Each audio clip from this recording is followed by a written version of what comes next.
Hi everybody, thank you for coming back to the channel. Today we're going to talk about how to do cell dyeing. Before we get into the video, if you could please like, subscribe, comment, and share these videos. It would help us to really grow the channel and produce more content. So if you have already, thank you very much for showing your support. It means a lot to us.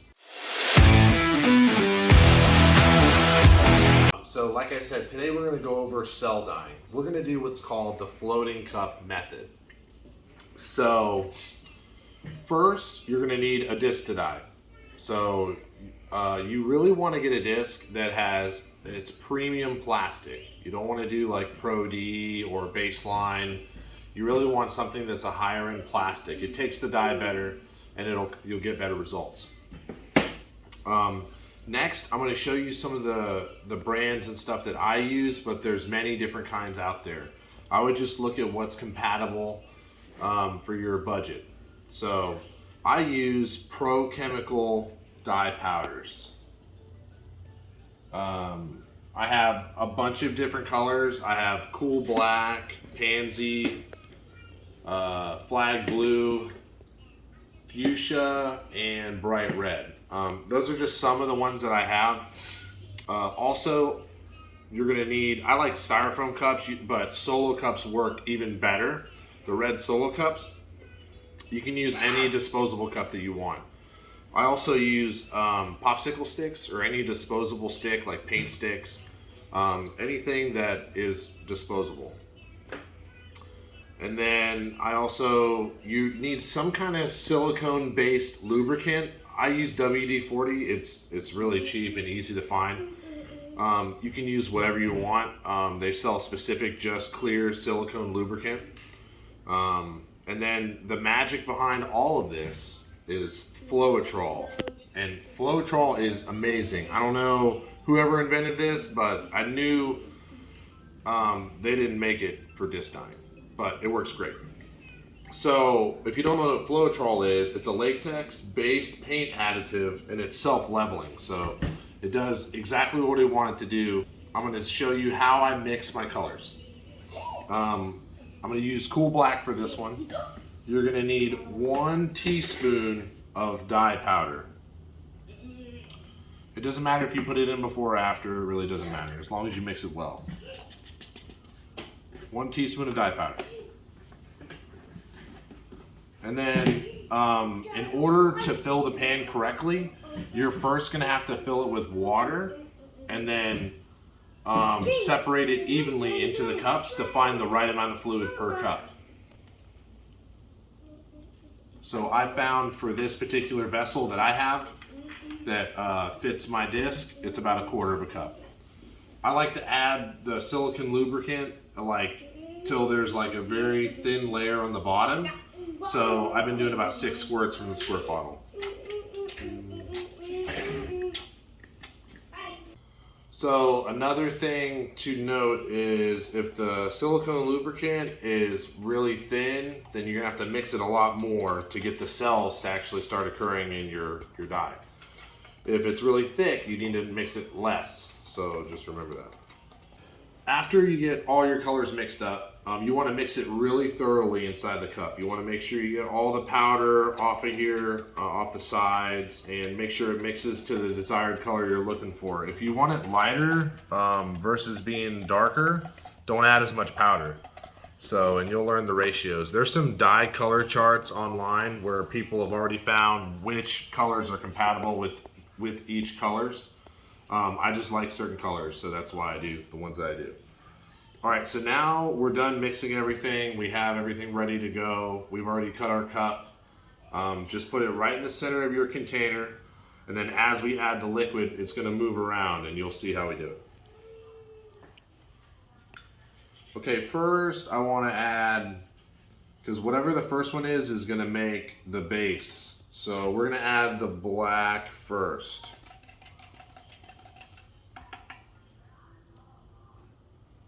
You'll pour it right in the center.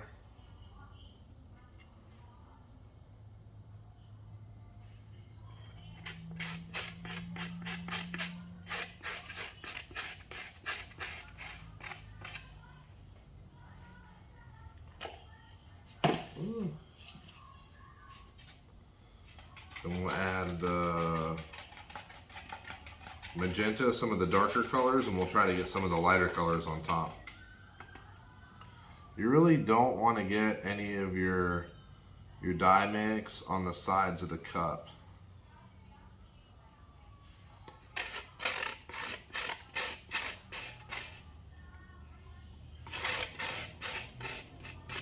Even though I hit the side of the cup like twice.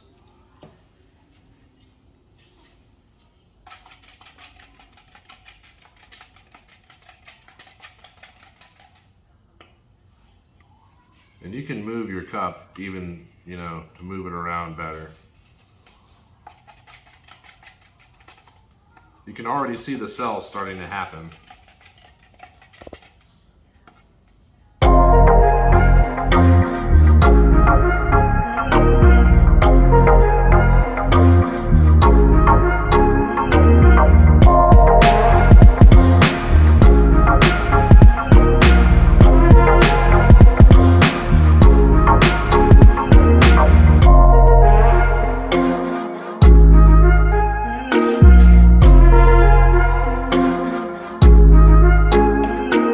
That's it, we've added all our dyes. So a lot of people that do this method will also add negative space. So you'll just use white Floetrol, and I should have already added enough of the silicone, the lubricant, the WD-40, to create the cell. So I shouldn't have to add it to this. You can if you want to, but it doesn't really matter. I'm gonna add just a little bit.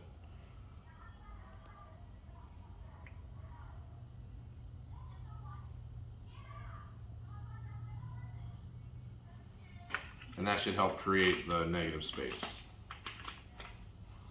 And then when you take the cup off, there's a couple of ways to do it. You can spin it off. You really, it's however you want that last pattern to happen. So I'm gonna move the cup to the sides to disperse the colors around a little more. But you really just wanna hover it on the surface. And then you'll spin it off. That's like the best way to do it.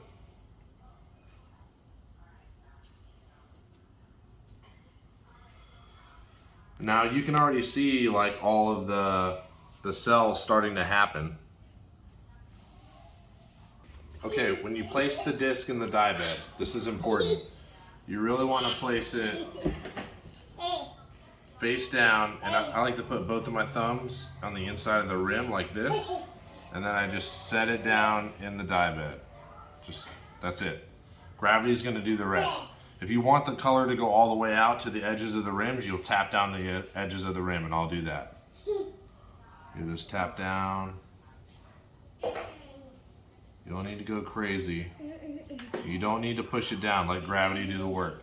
And that's it. So we're back the next day, same time we did it yesterday, and we're gonna take it out and we're gonna wash it off. Now, another key thing to note is that you can reuse this dye bed many times. Like I've done 6 or 8 discs in one dye bed.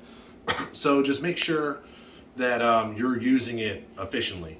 So if we like the result, we're gonna do it again. If not, then we have to remake the dye bed, but we'll see. Taking it out, what I like to do is I'll put both of my fingers in here, and then I'll pull it up, and then I'll kind of spin it out. And it'll make a new pattern.